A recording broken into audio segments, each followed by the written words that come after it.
लखनऊ अग्निकांड में मृत छात्र छात्राओं को श्रद्धांजलि देते हुए पूर्व विधायक विवेक बंसल के नेतृत्व में कैंडल मार्च निकालते कांग्रेसजन अलीगढ़ आए। उत्तर प्रदेश की राजधानी लखनऊ के अलीगंज क्षेत्र स्थित एक व्यावसायिक कॉम्प्लेक्स में हुए भीषण अग्निकांड में गेमिंग जोन एवं कोचिंग सेंटर में मौजूद छात्र छात्राओं की दुखद मृत्यु पर शोक व्यक्त करते हुए पूर्व विधायक विवेक बंसल के नेतृत्व में कांग्रेसजनों ने बुधवार को कैंडल मार्च निकालकर दिवंगत आत्माओं को श्रद्धांजलि अर्पित की। कैंडल मार्च मैरिस रोड से प्रारंभ होकर सेंटर पॉइंट तक निकाला गया। इस दौरान कांग्रेस कार्यकर्ताओं एवं सामाजिक लोगों ने हाथों में मोमबत्तियां लेकर मृतकों के प्रति अपनी संवेदनाएं व्यक्त की। सेंटर पॉइंट पर पहुंचकर सभी ने 2 मिनट का मौन रखकर दिवंगत छात्र छात्राओं की आत्मा की शांति तथा घायलों के शीघ्र स्वास्थ्य लाभ की प्रार्थना की। इस अवसर पर पूर्व विधायक विवेक बंसल ने कहा कि लखनऊ और दिल्ली में हुए हालिया अग्निकांड अत्यंत पीड़ादायक एवं हृदयविदारक हैं। इन हादसों में जिन परिवारों ने अपने प्रियजनों को खोया है, उनके दुख की कल्पना भी नहीं की जा सकती। उन्होंने कहा कि अक्सर ऐसे बड़े हादसों के बाद ही सरकारी तंत्र सुरक्षा मानकों की समीक्षा करता है, जबकि आवश्यकता इस बात की है कि बहुमंजिला भवनों, व्यावसायिक परिसरों एवं सार्वजनिक स्थलों पर सुरक्षा मानकों का नियमित रूप से कड़ाई से पालन कराया जाए। उन्होंने कहा कि संबंधित विभागों को समय समय पर निरीक्षण कर यह सुनिश्चित करना चाहिए कि सभी भवनों में अग्नि सुरक्षा के पर्याप्त इंतजाम मौजूद हों, जिससे भविष्य में ऐसी दुखद घटनाओं को रोका जा सके। विवेक बंसल ने दिवंगत छात्र छात्राओं को भावभीनी श्रद्धांजलि अर्पित करते हुए ईश्वर से उनकी आत्मा की शांति तथा घायलों के शीघ्र स्वस्थ फाउंडेशन सोसाइटी के नेतृत्व में आज जो है हमने जो भी 2 दिन पहले जो लखनऊ में बहुत ही भीषण एक तरह का जो हालात हुए थे, जिसमें 15 बच्चों ने अपनी जान गंवा दी, उस कोचिंग सेंटर में जो अग्निकांड हुआ है उसको लेकर के आज हम लोगों ने यहाँ पे एक श्रद्धांजलि अर्पित करने के लिए हम सब लोग यहाँ पर इकट्ठा हुए हैं।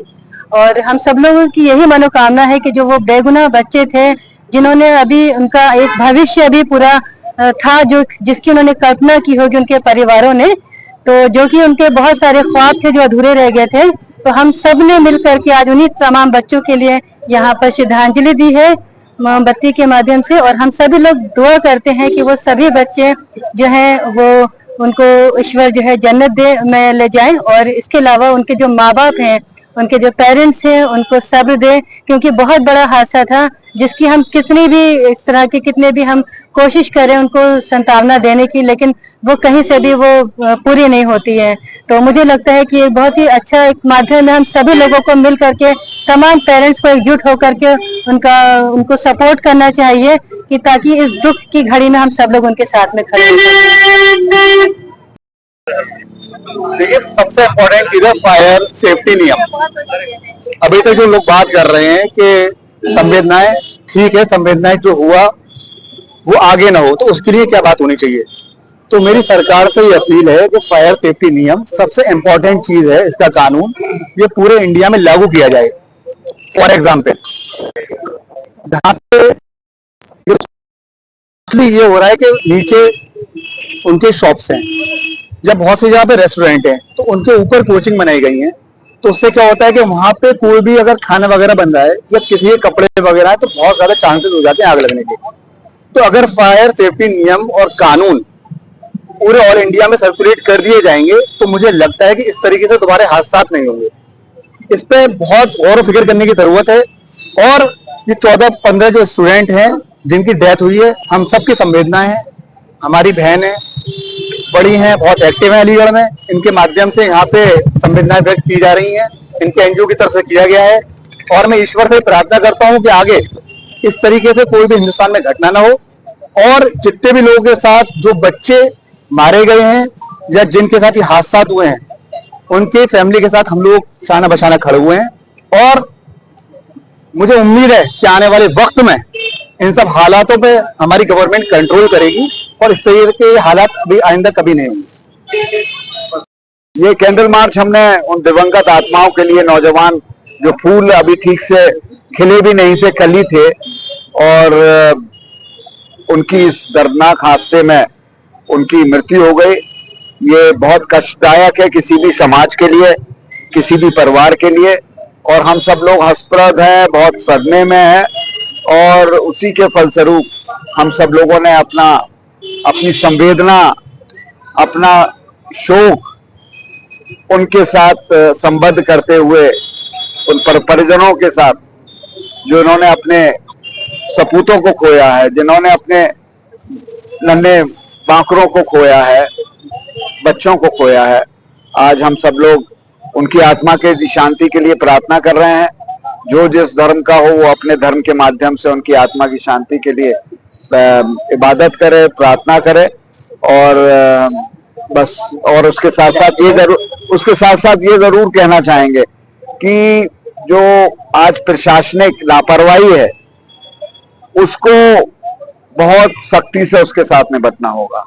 और प्रशासनिक लापरवाही नहीं है, ये भ्रष्टाचार के कारण ये सब चीजें हो रही हैं। आज जो मानकों को नजरअंदाज किया जा रहा है, जिन मानकों के तहत ये नक्शे या क्लियरेंस मिलता है, उन मानकों को नहीं देखा गया है, अनदेखी की गई है।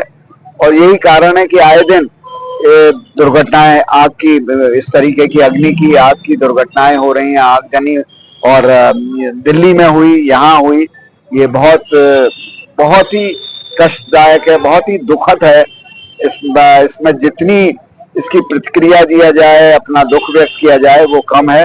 आप जस्ट कल्पना कीजिए कि उन परिजनों पे क्या हाल होगा जब उन्हें पता चला होगा। और उन्होंने खास तौर से, एक होती है कि बहुत साधारणतः स्वाभाविक ढंग से किसी की मौत हो जाए तो शायद कष्ट इतना नहीं होता, वो बच्चे झुलसे होंगे आग में, किस पीड़ा में उन्होंने कोशिश, आखिरी मिनट तक उन्होंने कोशिश की होगी कि उस आग से निकल सके। उनके जो सांस, उनकी जो जिस तरीके से उनको सफोकेशन हुआ होगा, वही घटना के बाद अधिकारी जागते हैं, फिर कार्रवाई करते हैं लगातार। वही है, ये बड़ा दुखद है, ये बड़ा कष्टदायक है। और ये इससे कहीं ना कहीं संदेश जो भी सरकारी तंत्र है उनको भी लेना चाहिए, प्रशासनिक अधिकारियों को, क्योंकि हम लोग नीजक रिएक्शन होते हैं जब कोई घटना घटित हो जाती है, तो उसके पश्चात हम जागते हैं और फिर एकदम तत्परता से कि ये होना चाहिए, फिर हम लोग सो जाते हैं। तो ये सतत रूप से ये कार्रवाई चलनी चाहिए, और हर विभाग में जो विकास प्राधिकरण है उनको भी सुनिश्चित करना चाहिए। जिस तरीके से शहरीकरण बढ़ रहा है, इस तरीके की अव्यवस्थाएं, ये भी, इनमें भी बहुत वृद्धि हो रही है। तो स्टाफ भी बढ़ना चाहिए, सरकारी कर्मचारी भी बढ़ने चाहिए, और जो इसके जो मुखिया हैं उनको ये सुनिश्चित करना चाहिए कि उनके अधीनस्थ जो कर्मचारी हैं वो भ्रष्टाचार में ना लिप्त हों और अपनी जिम्मेदारी को, अपनी दायित्व को ईमानदारी के साथ निर्वाह करें।